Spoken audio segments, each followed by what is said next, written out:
నమస్కారం. City cable news కి స్వాగతం. ముందుగా ముఖ్యాంశాలు. పోలవరం రైతులకు తెలుగుదేశం పార్టీతోనే న్యాయం జరుగుతుంది. జగ్గంపేట తెలుగుదేశం పార్టీ కార్యాలయంలో రైతులకు జ్యోతుల నెహ్రూ భరోసా.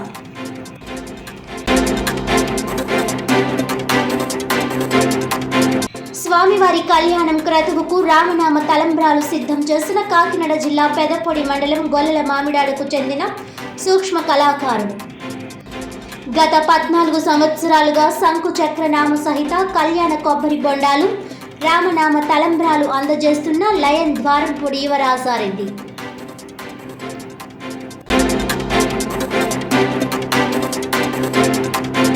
ఇరవై 8 సంవత్సరాలుగా జరిగిన పోరాటాల ఫలితంగా వెంకటాయపాలెం శిరోముండనం బాధితులకు ఎట్టకేలకు న్యాయం. శిరోముండన కేసులో ఎమ్మెల్సీ తోట త్రిమూర్తులు సహా 9 మందికి శిక్ష ఖరారు చేస్తున్న న్యాయస్థానం. దళితుల ఆత్మగౌరవం నిలిపిన తీర్పుగా అభివర్ణించిన ప్రజా సంఘాల నాయకులు పిట్టా వరప్రసాద్, డాక్టర్ ఎస్ వినోద్, పచ్చిపల సంపత్ కుమార్.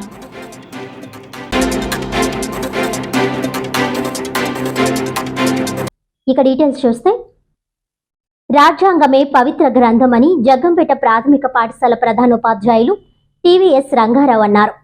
జగ్గంపేట ప్రాథమిక పాఠశాల వద్ద ఏర్పాటు చేసిన డాక్టర్ బిఆర్ అంబేద్కర్, మహాత్మా జ్యోతిరావు పులే మహనీయుల జయంతోత్సవం పులిప్రసాద్ అధ్యక్షతన జరిగిన కార్యక్రమంకు ముఖ్య అతిథిగా పాల్గొన్న ప్రధానోపాధ్యాయులు టీవీఎస్ రంగారావు ముందుగా డాక్టర్ బిఆర్ అంబేద్కర్, మహాత్మా జ్యోతిరావు పులే విగ్రహాలకు పూలమాలలు వేసి నివాళులర్పించారు. అనంతరం ఆయన మాట్లాడుతూ, భారత రాజ్యాంగమే పవిత్ర గ్రంథమని, ఈ రోజు దేశ వ్యాప్తంగా రాజ్యాంగమే అమల్లో ఉందని, భారత రాజ్యాంగం కల్పించిన రిజర్వేషన్ల ద్వారా ఎంతో మంది లబ్ధి పొందుతున్నారని, దేశం యొక్క దశ దిశ రాజ్యాంగమే మార్చిందని తెలిపారు. అట్టడుగు ప్రజల్లో అణగారిన వారు ఎంతో అభివృద్ధి చెందారంటే అంబేద్కర్ రచించిన భారత రాజ్యాంగమే కారణమని అన్నారు. భారత రాజ్యాంగమే అమల్లో లేకపోతే దేశం ఎటువైపు పోతుందో అని ఎంతో కష్టపడి అనేక డిగ్రీలు చేసి విద్య యొక్క గొప్పతనాన్ని చాటి చెప్పి ప్రతి పౌరుడు చదువుకోవాలని, విద్య ద్వారానే సమాజం మారుతుందని అన్నారు. సీనియర్ ఉపాధ్యాయులు కృష్ణమోహన్, విఎస్ఎన్ మూర్తి మాట్లాడుతూ, విద్య లేక ఆలోచన శక్తి కోల్పోయారు, ఆలోచన శక్తి లేక మంచి ప్రవర్తనను కోల్పోయారు, మంచి ప్రవర్తన లేక అభివృద్ధిని కోల్పోయారు, అభివృద్ధి లేక సంపాదన కోల్పోయారు, సంపద లేక శూద్రులు అయ్యారని, ఇన్ని అనర్థాలకు విద్య ఒకటే పరిష్కారమని, విద్యను ప్రతి ఒక్కరూ అభ్యసించాలని మహాత్మా జ్యోతిరావు పులే తన భార్యకు చదువుని నేర్పించి అందరూ చదువుకునేలాగా కృషి చేశారు. వాటిని అమల్లోకి డాక్టర్ బిఆర్ అంబేద్కర్ రచించిన రాజ్యాంగం ద్వారా చదువుకునే అవకాశం కల్పించినారని వారు అన్నారు. ఈ కార్యక్రమంలో భవితా స్కూల్ ఉపాధ్యాయురాలు పద్మజ, ప్రభుత్వోన్నత పాఠశాల ఉపాధ్యాయులు J Pratibha, Ganga Bhavani, K Chinnapapa, P Premchand, KAVS Subrahmanyam, PAT Murali, Adapa Pedakapu, Kothapalli Suribabu, విద్యార్థులు పాల్గొన్నారు. డాక్టర్ బాబాసాహెబ్ భీమ్రావ్ అంబేద్కర్ గారి జయంతి సందర్భంగా ఆదివారం కాబట్టి ఈ రోజున ప్రభుత్వోన్నత పాఠశాల ఉపాధ్యాయులు అందరితో అదేవిధంగా మా పాఠశాలకు అనుబంధమైన భవిష్య పాఠశాల ఉపాధ్యాయులు పెదకాపు, పద్మజ గారు అంతా కూడా హాజరవడం జరిగింది. మా స్టాఫ్ సెక్రటరీ కృష్ణమోహన్ గారు, అదేవిధంగా మా విద్యార్థులు. ఈ సందర్భంగా మా విద్యార్థులకు తెలియజేసేది ఏంటంటే, ఏ స్ఫూర్తితో అయితే బాబాసాహెబ్ రాజ్యాంగాన్ని నిర్మించి ఈ రోజున మనం అందరం కూడా స్వేచ్ఛ స్వాతంత్రాలతో మన హక్కులన్నీ కూడా 100% ఉపయోగించిన విధంగా రాజ్యాంగాన్ని మార్చిన వారికి మనం ఎప్పుడూ కూడా రుణపడి ఉంటామని చెప్పి తెలియజేసుకుంటూ వారికి రుణపడి ఉండాలని, మరి వారు రాజ్యాంగంలో పొందుపరిచిన అంశాలతో కూడా ఒకటైనటువంటి రిజర్వేషన్ బడుగు బలహీన వర్గాలకి ఆయన ఏర్పరిచిన దారి భవిష్యత్తులో వారికి బంగారమయం అవుతుందని తెలియజేసుకుంటూ బాబాసాహెబ్ అంబేద్కర్ గారికి మనందరి తరఫున జయంతి సందర్భంగా శుభాకాంక్షలు తెలియజేస్తున్నాం.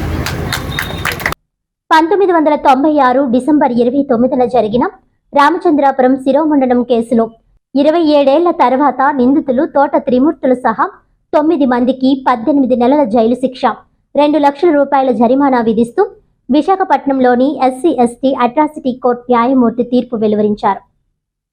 ఈ సందర్భంగా కాకినాడ పౌర సంఘం కన్వీనర్ సామాజికవేత్త దుసర్లపూడి రమణరాజు మాట్లాడుతూ the great senior journalist TSN Raju చొరవ కారణంగానే రామచంద్రాపురం వెంకటాయపాలెం శిరోమండనం కేసు వెలుగు చూసిందన్నారు. 1996 డిసెంబర్ 29న జరిగిన శిరోమండనం కేసు 27 ఏళ్ల తర్వాత శిక్షార్హం కావడం, ఆ కేసును అత్యంత సాహసంగా వెలుగులోకి తెచ్చిన దివంగత senior journalist Tirumani Satyanarayanaraju alias TSN Raju తన కలం ద్వారా పటిష్టమైన ఆధారాలతో వాస్తవాలను వెలుగులోనికి తెచ్చి లోకం ముందుంచారని గుర్తు చేశారు. అయితే రాజకీయ భ్రష్టత్వం పట్టిన వ్యవస్థలతో ఆలస్యమైనప్పటికీ టిఎస్ఎన్ రాజు వార్త నిజమని న్యాయస్థానం తీర్పు ద్వారా వెల్లడైందన్నారు. అప్పట్లో ఈ వార్తపై నిజ నిర్ధారణ కమిటీగా న్యూ డెమోక్రసీ నాయకుడు జల్లూరి వెంకటేశ్వర్ల ఆధ్వర్యంలో రామచంద్రాపురంలో ఘటన జరిగిన ప్రాంతానికి 1997 జనవరిలో వెళ్లి బాధితులను పరామర్శించే క్రమంలో నిజ నిర్ధారణ కమిటీ సభ్యుడిగా తాను వెళ్లడం జరిగిందన్నారు. టిఎస్ఎన్ రాజు వంటి జర్నలిస్ట్ అభ్యుదయ సమాజానికి దిక్సూచి వంటి వారని, నేటి తరం జర్నలిస్టులు ఆయనను ఆదర్శంగా తీసుకోవాలని సూచించారు. నిజం నిప్పు లాంటిదని, దహించక తప్పదని అన్నారు. 1996 డిసెంబర్ ఆఖరి వారంలో రామచంద్రపురం వెంకటాయపాలెంలో జరిగినటువంటి శిరోమండనం కేసు గురించి సిన్సియర్ జర్నలిస్ట్ తిరుమణి సత్యనారాయణ రాజు గారు, టిఎస్ఎన్ రాజు గారు అత్యంత సాహసంతో మరి వారి యొక్క సిన్సియారిటీ కారణంగా జరిగినటువంటి ఆ యొక్క దురదృష్టకరమైనటువంటి ఘటనని ప్రపంచం ముందు వెలుగులోకి తెచ్చారు. అయితే ఈ శిరోమండనం కేసు మీద భ్రష్టత్వం పట్టినటువంటి రాజకీయాల కారణంగా ఆలస్యం అయినప్పటికీ 27 సంవత్సరాల తర్వాత దాని తీర్పు రావడం వల్ల ఆ రోజున సిన్సియర్గా పనిచేసినటువంటి టిఎస్ఎన్ రాజు గారు వెలుగులో తెచ్చినటువంటి వార్త 100% నిజం అనేటువంటి నిర్ధారణ అయింది. ఆ మహానుభావుడికి పౌర సంక్షేమ సంఘం నివాళి ప్రకటిస్తూ ఉంది. నిజం నిప్పులాంటిది, దహించక తప్పదని పౌర సంక్షేమ సంఘం తెలియజేస్తోంది. Association of alliance clubs international Swathi helping hands Kakinada ఆధ్వర్యంలో కాకినాడ విముక్తి కాలనీలో ప్రెసిడెంట్ అలై పెంకే గోవిందరాజు అధ్యక్షతన ఉచిత వైద్య శిబిరం నిర్వహించారు. ఈ సందర్భంగా రోగులకు బీపీ, షుగర్ పరీక్షలు చేసి నెలకు సరిపడా మందులు ఉచితంగా పంపిణీ చేశారు. ఈ కార్యక్రమానికి ముఖ్య అతిథిగా డిస్ట్రిక్ట్ గవర్నర్ అలై వనం శ్రీనివాసరావు, విశిష్ట అతిథిగా డిసిఎస్ అలై వైఏ కిరణ్ కుమార్ పాల్గొని ప్రసంగించారు. ఈ కార్యక్రమంలో డాక్టర్ అజయ్ కుమార్, సెక్రటరీ అలై వికాస్, అలై సురేష్, అలై వనం రాజు తదితరులు పాల్గొన్నారు.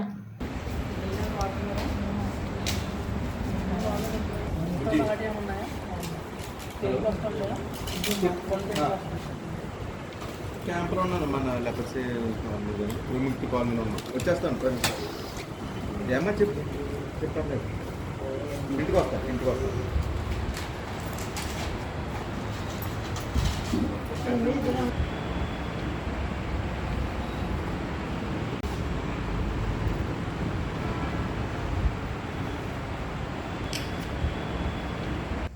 ఈరోజు association of alliance clubs Swathi helping hands Kakinada అధ్యక్షులైన మరి అలై పింకే గోవిందరాజు గారి ఆధ్వర్యంలో మరి ఆర్టీసీ కాంప్లెక్స్ దగ్గర లెపర్సీ కాలనీలో ప్రతి నెల క్రమం తప్పకుండా మెడికల్ క్యాంప్స్ నిర్వహించడం జరుగుతుంది.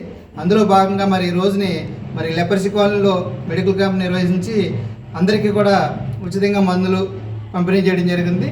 ఈ కార్యక్రమంలో మరి డాక్టర్ ఎం అజయ్ కుమార్, అలాగే మా స్వాతి హెల్పింగ్ హ్యాండ్స్ ప్రెసిడెంట్ అయిన పెంకే గోవిందరాజులు గారు, అలాగే district cabinet secretary Kiran Kumar గారు, అలాగే Swathi helping hands secretary Vikas గారు, అలాగే ఫిల్మ్ డైరెక్టర్ అయిన మను రాజు గారు తదితర క్లబ్ మెంబర్స్ అందరూ కూడా ఈ కార్యక్రమంలో పాల్గొని ఈ కార్యక్రమాన్ని విజయవంతంగా చేయడం జరిగింది. అలాగే సురేష్ గారు కూడా ఈ కార్యక్రమంలో పాల్గొనడం జరిగింది. మరి ఎప్పుడు ప్రతి నెల కూడా క్రమం తప్పకుండా వీళ్ళకి మరి మందులు పంపిణీ చేస్తున్నాం. అలాగే మరి గోవిందరాజు గారి ఆధ్వర్యంలో కూడా ప్రతి నెల కూడా వీళ్ళకి కావాల్సిన మందులు సమకూరుస్తూ మెడికల్ క్యాంప్స్ నిర్వహిస్తారని ఆశిస్తూ మరి ఒకసారి మంచి పేరు తెచ్చుకుంటారని ఆయన కూడా అభినందిస్తున్నాం. పోలవరం రైతులకు రేపు రాబోయే తెలుగుదేశం పార్టీతోనే న్యాయం జరుగుతుందని కాకినాడ జిల్లా జగ్గంపేట తెలుగుదేశం పార్టీ కార్యాలయంలో జగ్గంపేట నియోజకవర్గంలోని రైతులకు జ్యోతుల నెహ్రూ హామీ ఇచ్చారు. ఈ సందర్భంగా రైతులు మాట్లాడుతూ పోలవరం ప్రాజెక్ట్ పనులు ప్రారంభించినప్పటి నుంచి మాకు న్యాయం చేస్తామని, ఇప్పటి వరకు న్యాయం జరగలేదని, ఈ 5 సంవత్సరాలలో అయితే వైఎస్ఆర్ కాంగ్రెస్ పార్టీ కలెక్టర్లు, డిప్యూటీ కలెక్టర్లతో రైతులతో రికార్డులు తెప్పించుకొని రైతులపై కేసులు పెట్టి వేధించారని, 2013లో ప్యాకేజ్, 2017లో ప్యాకేజీ అంటూ 5 సంవత్సరాల్లో కూడా రైతులకు న్యాయం జరగలేదని వారు జ్యోతుల నెహ్రూ వద్ద తమ సమస్యలను విన్నవించుకున్నారు. ఈ సందర్భంగా నెహ్రూ మాట్లాడుతూ రేపు రాబోయేది తెలుగుదేశం పార్టీ అని, అధికారంలోకి వచ్చిన వెంటనే మీ సమస్యలను పరిష్కరించి మీకు సరైన న్యాయం చేస్తామని జ్యోతుల నెహ్రూ హామీ ఇచ్చారు. అనంతరం 11 గ్రామాలకు చెందిన పోలవరం ప్రాజెక్టులో భూములు కోల్పోయిన రైతులకు భూములు ఇస్తామని ముందుకొచ్చిన రైతులతో ఆయన మాట్లాడారు. ఈ కార్యక్రమంలో కాకినాడ జిల్లా టీడీపీ అధ్యక్షులు జ్యోతుల నవీన్, ఎస్పీఎస్ అప్పలరాజు, కందుల చిట్టిబాబు, పోలవరం రైతులు బత్తుల వెంకటరమణ, జాజుల శ్రీను, జాజుల ఫణేంద్ర, బలసా ప్రకాష్, బలసా సునీల్, బలసా నాగేశ్వరరావు, తుల్లి రామకోటి, ఆనందరావు, పసుమర్తి బొజ్జి, తూతిక సతీష్, తుల్లి కృష్ణ, పిట్ల లక్ష్మి, పిట్ల నూకాలమ్మ, దిండి వెంకటేశ్వరరావు తదితర 60 మంది రైతులు పాల్గొన్నారు. దీని మీద చర్చ బాగా చేసండి, తీసేద్దాం. 170 యాక్ట్ అంటే మన గిరిజనులు కాపాడటం కోసం, గిరిజనుల హక్కులు భంగ లేకుండా, వాళ్ళ భూములు కొనుగోలు అమ్మకాలు లేకుండా, గిరిజనేతల భూములు కొనుగోలు అమ్మకాలు జరిగే విధంగా ఈ జీవోని మనం సవరణ చేద్దాం అని చేయటం జరిగింది సార్. అంటే గిరిజన సంక్షేమం ఆ మండలంతో కూడా వాళ్ళ ఒపీనియన్ కూడా తీసుకుని చేశారు సార్. వాళ్ళకి ఇబ్బంది లేదు కదా సార్. ఇప్పుడు మా భూములు మేము అమ్ముకుంటాం, గిరిజనేతలకు అమ్ముకుంటాం అంతే. గిరిజన భూములు మేము కొనం, ఇబ్బంది లేదు, అలా కొనుక్కోవచ్చు, మరీ హ్యాపీ అండి. ఇంకోటి ఏంటంటే సార్, ఇక్కడున్న రైతుల్లో అందరూ కూడా ఇక్కడున్న రైతుల్లో ఏ ఒక్క రైతుకు సెటిల్మెంట్ పట్టి ఇచ్చిన తర్వాత కూడా ఒక్కసారి కూడా ఆన్లైన్లో ఎప్పుడు కూడా ఈ 1919 నుంచి కూడా ఒక్క గిరిజనుడు ఎంటర్ లేదు సార్ మా రికార్డులో. అంటే మయ్యాన్ని వచ్చి ఇటు కొత్తగా గిరిజనుడు కొన్నాడు అన్నది ఏం లేదు సార్. అప్పటి నుంచి వంశపారంపర్యంగా అది కూడా నేను చెప్పాను సార్. ఏమంటే ఏ సంవత్సరంలో ఒక్క గిరిజనుడు మా భూముల్లో ఎంటర్ అయి ఉంటే మీరు గిరిజనుల భూమి అనండి, అది ఆ కార్యక్రమం కూడా లేదు సార్. తెలుగుదేశం ఉపాధ్యక్షుడు ప్లస్ సీనియర్ మాకు నాయకుడు కాబట్టి గతంలో 89లో జరిగినటువంటి ఒక కార్యక్రమం ఉంది, దాని మీద కొంచెం దృష్టి పెట్టండి సార్. అంటే నాన్ ట్రైబుల్లో ఉన్నటువంటి ట్రైబుల్ అంటే ఇది మా ఒక్కల రైతులే కాదు సార్, మొత్తం ఎంటైర్ ఉమ్మడి రాష్ట్రంలో అయితే 9 జిల్లాలు ఉన్నాయి సార్. ఇప్పుడు 6 జిల్లాలు ఉన్నాయి సార్. ఖమ్మంలో కొంత భాగం ఉంది, కానీ శ్రీకాకుళం, విజయనగరం, విశాఖపట్నం, తూర్పు, పశ్చిమ గోదావరి, ఖమ్మం జిల్లాలో కొంత భాగంతో కలుపుకుంటే ఇప్పుడు ఇంతమంది రైతులు ఉన్నారు సార్. వీళ్ళందరికీ కూడా మీరు మరో అభివృద్ధి చిత్రంలో జరిగిపోతుంది సార్. నేను ఎందుకంటే మా అందరూ కూడా నాకు కావాలంటే చాలా బాధ అవుతుంది సార్. ఎంత బాధపడుతున్నాం అంటే ఎన్ని కూర్చోబెట్టి దొంగలో చూస్తున్నారు సార్. నేను ఒక కొత్త ఆఫీసర్ వస్తే భూమిలో కూడా మేము దొంగలు సార్. మీకు ఎక్కడి నుంచి వచ్చిందంటే కొంతమంది మేమంటే ఇంకా కొంచెం చెప్తున్నాం, మా పిల్లలు మా తర్వాత తరం వాళ్ళకి రిజిస్ట్రేషన్ భూమి కొనుక్కున్నాం కదా, వెళ్ళి రిజిస్ట్రేషన్ చేసుకుంటే రిజిస్ట్రేషన్ ఎందుకనే పరిస్థితిలో ఉన్నారు సార్ ఇప్పుడు జనరేషన్. మీరు చేయాల్సింది మాకు 18 లక్షలు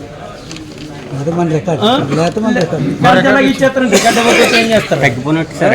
2 సెంట్లు 5 సెంట్లు అలాగే ఎన్ని ఆడంగులు సార్. అది ఈ సర్వేలో ఒకటి కావాలి. సరి ఏముంది సరి చేయడానికి మన దగ్గర ఉన్న దాని మీద మనకి మెయిన్ ఇదే సార్. మీరు దృష్టి పెట్టాలని మాకు ఆ కిట్టుపాలని ఇచ్చిన 18 లక్షలు మా రైతులకి.